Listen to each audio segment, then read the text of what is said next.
Hello दोस्तों, मैं शिवम कुमार अपने YouTube channel SV coaching classes में आपका हार्दिक स्वागत एवं अभिनंदन करता हूं।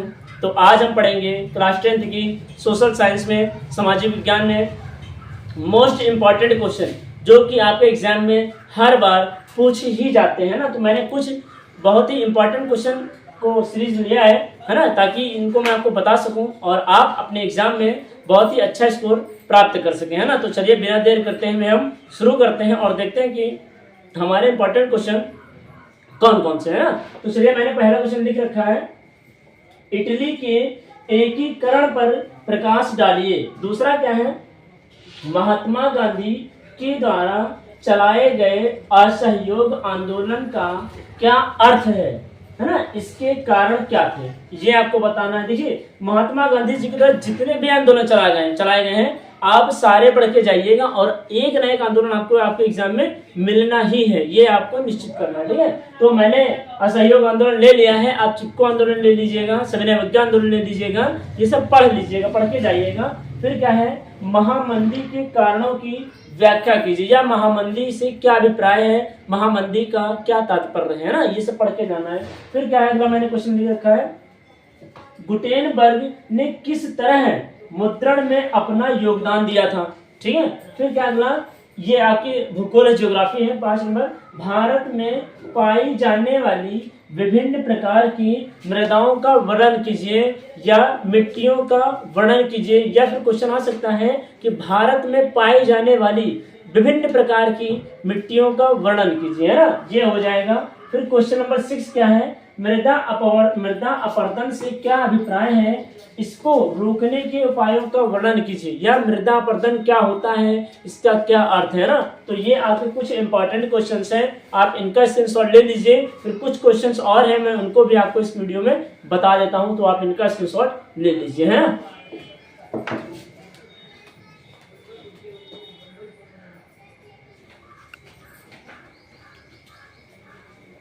तो आइए दोस्तों, अब हम देखते हैं कि हमारे अगले क्वेश्चंस क्या हैं। मैंने लिख रखा है कि जैव विविधता क्या है या क्या होती है या क्या अर्थ है, यह मानव जीवन के लिए क्यों जरूरी है, क्यों आवश्यक है, क्यों महत्वपूर्ण है।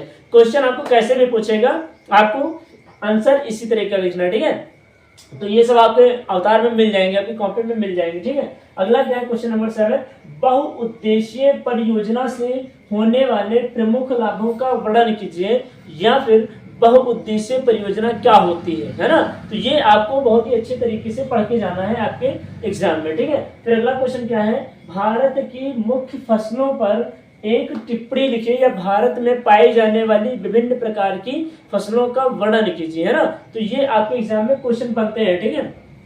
फिर अगला क्या है, प्रश्न नंबर 9, ऊर्जा के परंपरागत तथा गैर परंपरागत ऊर्जा स्रोतों में अंतर स्पष्ट कीजिए, या परंपरागत तथा गैर परंपरागत को समझाइए, है ना।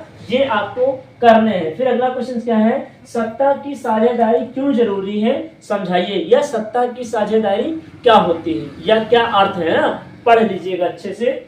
फिर ये क्या है, प्रश्न नंबर 9, संघवाद क्या होता है, इसका क्या अर्थ है, इसकी प्रमुख विशेषताएं लिखिए, ठीक है। फिर अगला क्या है, उपभोक्ता के अधिकारों की व्याख्या कीजिए, या उपभोक्ता के अधिकारों पर एक टिप्पणी लिखिए, या उपभोक्ता के अधिकारों को समझाइए, ठीक है। तो ये रहे कुछ आपके मोस्ट इंपॉर्टेंट क्वेश्चन जो कि आपके एग्जाम में इससे बाहर नहीं जाएंगे, ठीक है। बस आपको सिर्फ इतना ही पढ़ लेना है, आपके लॉन्ग क्वेश्चन यहाँ से कवर हो जाएंगे, शॉर्ट भी कवर हो जाएंगे।